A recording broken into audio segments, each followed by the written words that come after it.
오늘 말씀의 제목은 나는 언제 어떻게 심판을 받을까라는 제목입니다. 본문은 누가복음 19장 22절에서 26절입니다. 주인이 이르되 악한 종아 내가 내 말로 너를 심판하노니 너는 내가 두지 않은 것을 취하고 심지 않은 것을 거두는 엄한 사람인 줄로 알았느냐. 그러나 어찌하여 내 돈을 은행에 맡기지 아니하였느냐. 그리하였으면 내가 와서 그 이자와 함께 그 돈을 찾았으리라 하고 곁에 섰는 자들에게 이르되 그 한 문화를 빼앗아 10문화 있는 자에게 주라 하니 그들이 이르되 주여 그에게 이미 10문화가 있나이다. 주인이 이르되 내가 너희에게 말하노니 무릇 있는 자는 받겠고 없는 자는 그 있는 것도 빼앗기리라. 오늘은 심판에 대한 말씀을 자세히 살펴보도록 하겠습니다. 본문 또한 심판과 이자로 구성이 되어 있습니다. 우리가 알고 있는 심판은 이 세상을 살다가 죽게 되면 하나님 앞에서 심판을 받고 천국과 지옥으로 간다는 것으로 우리는 알고 있습니다. 나의 머리털 숫자까지 다 알고 계신 하나님께서 굳이 또다시 심판을 해야 할 필요가 있을까요? 만약 심판을 한다고 하면 믿는 자와 믿지 않는 자 모두 다 심판을 할까요? 혹시 믿는 사람이 죄를 많이 지었으면 어떠한 심판을 받을까요? 아기 때 죽은 아기, 그리고 태중에서 죽은 아기, 이런 사람들은 또 어떻게 심판을 받을까요? 우리나라 삼국시대 때 고구려 백제 신라 시대 때에 죽은 사람들은 과연 어떠한 심판을 받았을까요? 누군가 우리에게 이러한 질문을 하게 되면 우리는 정확하게 대답을 할 수 있나요? 하나님의 말씀은 진리입니다. 그렇기 때문에 이 진리이기 때문에 진리는 남녀노소 누구에게나 동일하게 적용이 되어야 되는 것이고 보편 타당해야 되는 것입니다. 한쪽으로 치우치거나 편견이 있거나 그러면 안 된다는 것입니다. 내가 알고 있는 심판이 정확한 것인지 우리는 다시 한번 생각을 해봐야 되는 것입니다. 오늘 본문을 통해서 심판과 이자를 정확히 아시고 내가 알고 있는 심판과 성경에서 말하는 심판을 자세히 살펴보는 시간이 되시기를 바라고 나 자신의 신앙 상태를 뒤돌아보는 시간이 되시기를 바라면서 첫 번째 단락인 심판에 대한 말씀을 보도록 하겠습니다. 본문 22절입니다. 주인이 이르되 악한 종아 내가 내 말로 너를 심판하노니 너는 내가 두지 않은 것을 취하고 심지 않은 것을 거두는 엄한 사람인 줄로 알았느냐 라고 주인이 악한 종에게 이야기를 하면서 서로 대화를 주고받는 그런 내용입니다. 오늘 이 본문은 착한 종과 악한 종에 대한 이야기가 나오는데요. 착한 종은 이자를 많이 냈습니다. 그리고 악한 종은 이자를 내지 못했던 것입니다. 이 악한 종은 하나님의 계획과 의도와 뜻을 잘못 알고 있었다는 것입니다. 하나님께서는 이자를 좋아하지 않는다고 생각을 했던 것입니다. 여기 악한 종은 어떤 뜻이 있느냐면 아픈, 병든, 버려진 이란 뜻이 있고요. 또 어근을 찾아가면 수고하다, 고통스럽다라는 뜻이 있습니다. 또 한 단계 어근을 찾아가면 가난한, 갈급한 이런 뜻이 있습니다. 성경에서 말하는 악한 종이라는 뜻은 말씀에 병든 사람으로 말씀을 잘못 알고 있기에 말씀에 가난한 자, 그래서 신앙생활을 수고롭고 고통스럽게 하는 자를 바로 악하다 이렇게 말씀드릴 수 있습니다. 그런데 이 악한 종은 하나님의 계획과 의도와 뜻을 잘못 알고 있기 때문에 악한 종의 입에서 나오는 말을 심판하시겠다라는 것입니다. 심판하시겠다라는 그런 뜻은 원어를 찾아보면 구별하다, 나누다, 선택하다, 고르다, 결심하다, 다스리다, 통치하다, 시도하다 라는 뜻이 있습니다. 그래서 성경에서 말하는 심판은 말씀의 구별 능력을 이야기하는 것입니다. 악한 종의 입에서 나오는 말을 심판하겠다는 것입니다. 죽은 후에 심판을 해서 천국과 지옥으로 가는 그런 OX가 아니고요. 심판은 내 입에서 나가는 말을 심판하겠다는 것입니다. 왜? 진리를 잘못 알고 있기 때문에 지금 현재 라인 나우이죠. 지금 현재 내 입에서 나가는 말이 하나님의 계획과 의도와 뜻을 잘못 알고 있는 것에 대한 심판을 하시겠다라는 것입니다. 즉 심판은 말씀의 구별 능력을 주시겠다는 것입니다. 심판의 결과는 영적인 말씀을 정확히 구별할 수 있는 능력을 소유하게 해주겠다는 것입니다. 그래서 심판 후에는 하나님의 계획과 의도를 정확히 알고 영이신 하나님을, 진리이신 예수 그리스도를 받아들여서 내 안을 다스리고 정복할 수 있게 해주는 의도와 뜻이 있는 것입니다. 즉 하나님의 말씀으로 내 안을 다스리고 통치하고 시도하는 그런 결과가 있어야 되는 것입니다. 이것이 바로 이자를 내는 결과다라고 볼 수 있습니다. 또한 심판을 하는 이유가 있는데요. 요한복음 3장 17절로 18절 읽어보겠습니다.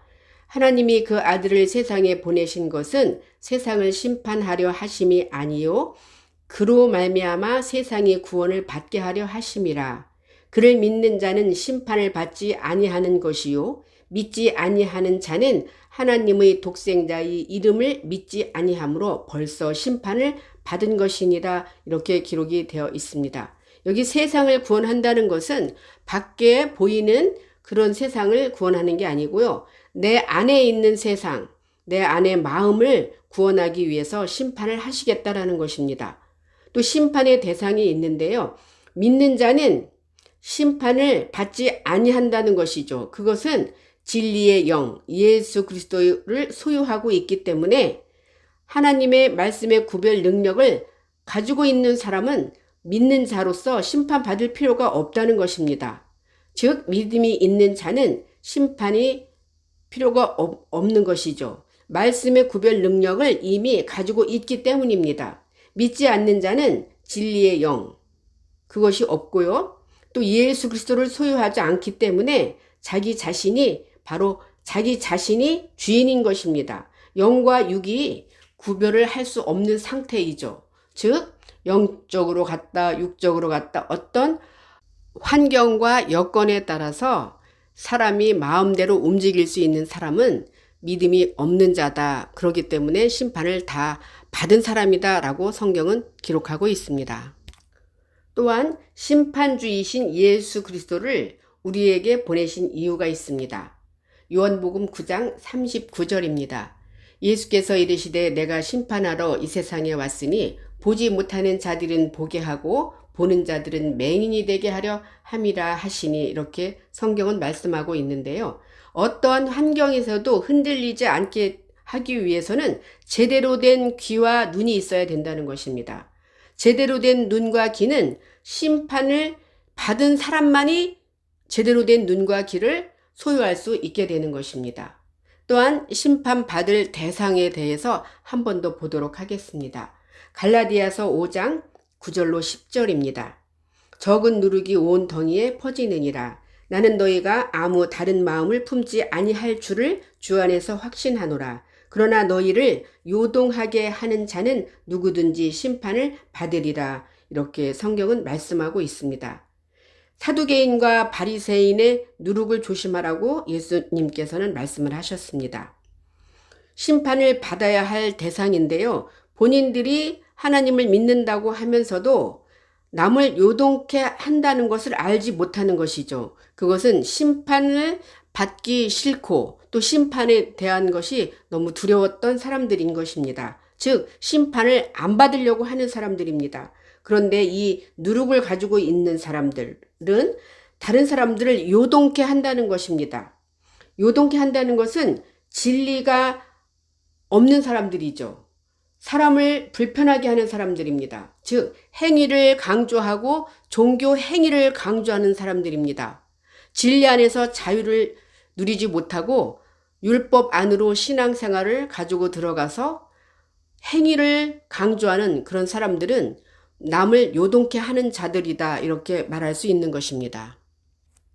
이제 남을 요동케 하는 사람들이 받아야 할 심판에 대한 말씀을 다시 한번 보도록 하겠습니다. 말라기 3장 5절 내가 심판하러 너희에게 임할 것이라. 점치는 자에게와 간음하는 자에게와 거짓 맹세하는 자에게와 품꾼의 삭세에 대하여 억울하게 하며 과부와 고아를 압제하며 나그네를 억울하게 하며 나를 경외하지 아니하는 자들에게 속히 증언하리라. 만군의 여호와가 말하였느니라. 성경은 이렇게 말씀하고 있는데 점치는 자 그리고 간음하는 자, 거짓 맹세하는 자, 품꾼이 삭슬 억울하게 하고 과부와 고아를 압제하고 나그네를 억울하게 하는 이렇게 성경은 여러 가지 단어로 사람을 요동케 하고 심판을 받아야 될 사람들을 열거를 했는데요. 다 같은 내용인 것입니다. 점치는 자, 막연한 복을 이야기해주고 막연한 천국을 이야기해주는 사람들, 즉 하나님을 잘못 소개하는 사람들입니다. 하나님을 힘들고 어렵고 그렇게 믿게 하는 사람들을 말씀하고 있습니다. 여기 고아와 과부, 예수 그리스도라는 신랑을 만나게 해줘야 되는 것이죠.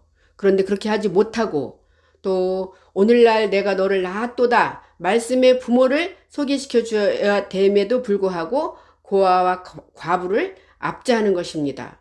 나그네를 억울하게 한다는 것, 말씀을 찾아서 이리저리 헤매는 나그네에게 제대로 된 하나님의 씨, 말씀을 주지 못하고 목사님의 씨, 장로님의 씨, 권사님의 씨를 전해주고 하나님의 씨가 아닌 일반 사람의 씨를 전해주는 이런 모든 사람들을 성경에서는 요동하게 하는 자들이다. 이런 사람들은 심판이 필요하다라는 것입니다. 우리 모두가 여기에 다 해당이 될 수가 있는 것입니다. 그런데 우리는 이 성경 구절은 나와 상관이 없다라고 생각을 하고 있는 것이 가장 큰 문제이고 심판을 받지 않으려는 사람들의 사고방식인 것입니다.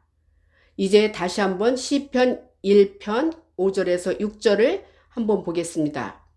그러므로 악인들은 심판을 견디지 못하며 죄인들이 의인들이 모임에 들지 못하리로다. 무릇 의인들의 길은 여호와께서 인정하시나 악인들의 길은 망하리로다. 이렇게 말씀하고 있습니다. 의인은요 하나님의 씨만을 전해주는 사람입니다. 악인은 자기 씨, 세상 씨, 세상 윤리와 도덕적으로 하나님을 믿고 따르게 하고 또 종교 행위로서 사람을 가르치고 이끌어가는 사람들을 바로 악인이다 그래요. 이 악인은 목이 곧고 완악합니다. 그래서 본인 자신이 악인인지를 모른다는 것입니다. 그래서 악인은 심판을 견디지 못하고 의인들만 심판을 받을 수 있는 것입니다. 여기 의인과 악인이 나온다고 해서 의인은 하나님을 믿는 사람, 악인을 하나님을 안 믿는 사람으로 생각하면 절대 안 되는 것입니다. 의인도 내게 속한 이야기이고 악인도 내게 속한 이야기다라고 보시면 되는 것입니다. 무릇 의인들의 길은 여호와께서 인정하시나 악인들의 길은 망하리로다 이렇게 말씀하고 있습니다. 내가 망해봐야지만이 내가 심판을 받을 수 있는 사고를 가지게 되는 것입니다.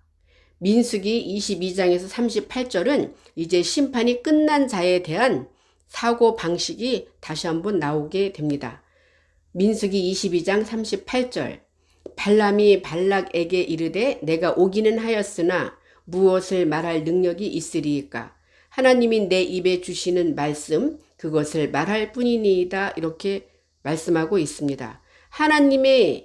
하나님께서 내게 주시는 내 입에 주시는 내 마음에 주시는 그런 말만 내 입에서 나가야 된다. 이것은 심판이 다 끝난 자입니다. 예수 그리스도를 소유한 자입니다. 진리의 영이 임한 자입니다.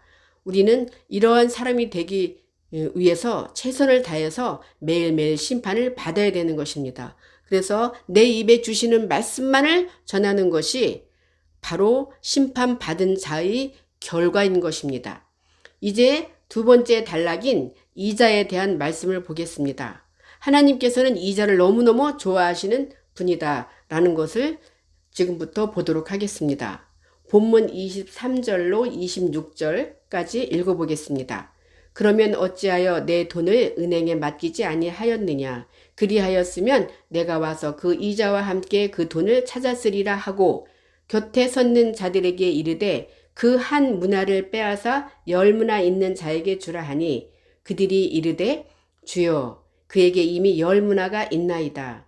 주인이 이르되 내가 너에게 말하노니 무릇 있는 자는 받겠고 없는 자는 그 있는 것도 빼앗기리라. 아멘.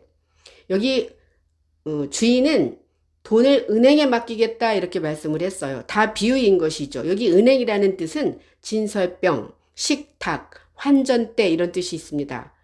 그래서 여기 은행이라는 것은 말씀이 차려지고 말씀이 바뀌는 장소를 바로 은행이라고 합니다. 나라는 사람이 바로 은행이었던 것입니다. 나라는 사람에게 주신 말씀이 바로 원금이고요. 그 원금으로 인해서 내 삶이 행위로 나오는 것이 바로 이자다 이렇게 볼 수 있습니다. 성경에서 말하는 이자는 별이라는 뜻이 있습니다. 원어에서 보면 출생하다, 탄생하다, 자식, 고리, 행위를 낳다 이런 뜻이 있어요. 그리고 이자에서 한 단계 어근을 찾아가면 낳다, 산고를 겪다, 생산하다, 맺다, 싹트게 하다 라는 뜻이 있습니다. 그래서 심판받은 자는 반드시 이자 열매를 내어야 되는 것입니다. 야고보서 3장 17절로 18절에 보면 이자의 내용이 나오는데요. 예수 그리스도의 인격과 신격으로 나오는 것이 바로 이자다 이렇게 볼 수 있습니다. 야고보서 3장 17절로 18절 오직 위로부터 난 지혜는 첫째 성결하고 다음에 화평하고 관용하고 양순하며 긍휼과 선한 열매가 가득하고 편견과 거짓이 없나니 화평하게 하는 자들은 화평으로 심어 의의 열매를 거두느니라. 이자의 내용입니다. 예수 그리스도의 인격이고 바로 신격인 것입니다. 이러한 이자를 우리 모두가 생산해야 되고 내어야 되고 맺는 것이 되어야 되는 것입니다. 가장 큰 이자를 우리는 또 어떤 것인지 보겠습니다. 마태복음 1장 20절로 21절 이 일을 생각할 때에 주의 사자가 현몽하여 이르되 다윗의 자손 요셉아 내 아내 마리아 데려오기를 무서워하지 말라. 그에게 잉태된 자는 성령으로 된 것이라. 아들 낳으리니 이름을 예수라 하라. 이는 그가 자기 백성을 그들이 죄에서 구원할 자이심이라 하니라. 이렇게 성경은 말씀하고 있는데요. 아들을 낳는다는 것은 어머니가 산고의 고통을 겪어야 되는 것입니다. 오늘날 내가 너를 낳았도다. 이렇게 사도 바울은 말씀을 했습니다. 아들을 낳는다는 것은 아무나 낳는 게 아닙니다. 그래서 우리는 하나님의 씨를 대물림해야 된다는 것이죠. 우리가 인생을 살아가면서도 밖에 우리가 결혼을 해서 그 자녀를 낳지 못한다고 하면 내 대가 끊어지는 것이고요. 그것이 계속 많은 사람들로 인해서 씨를 생산하지 못하고 자녀를 생산하지 못하면 이 세상도 다 무너지게 되어 있습니다. 그래서 하나님도 마찬가지예요. 하나님의 씨를 대물림하기 위해서는 내가 산고의 고통으로 자녀를 많이 낳아서 즉 말씀의 자녀를 낳아서 잘 성장시키는 것이 바로 저와 하나님을 믿는 모든 사람들이 해야 되는 것이고 가장 큰 이자다 이렇게 볼 수 있습니다. 이제 우리는 한 단계 진행을 해서 말과 행동에 대한 이자를 내어야 되는 것입니다. 에스겔 47장 12절과 요한계시록 22장 2절 한번 읽어보겠습니다. 강 좌우 가에는 각종 먹을 과실나무가 자라서 그 잎이 시들지 아니하며 열매가 끊이지 아니하고 달마다 새 열매를 맺으리니 그 물이 성소를 통하여 나옴이라. 그 열매는 먹을만하고 그 잎사귀는 약재료가 되리라. 요한계시록 22장 2절 길 가운데로 흐르더라. 강 좌우에 생명나무가 있어 12가지 열매를 맺되 달마다 그 열매를 맺고 그 나무 잎사귀들은 만국을 치료하기 위하여 있더라.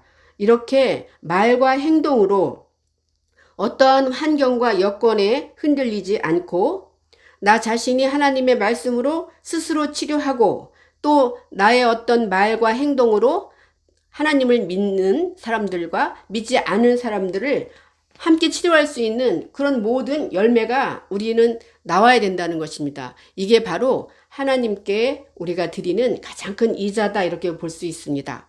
오늘 말씀의 결론을 보겠습니다. 심판은 내가 살아있는 동안에 모든 심판이 매일매일 끝나야 되는 것입니다. 나는 언제 어떻게 심판을 받아야 할까요?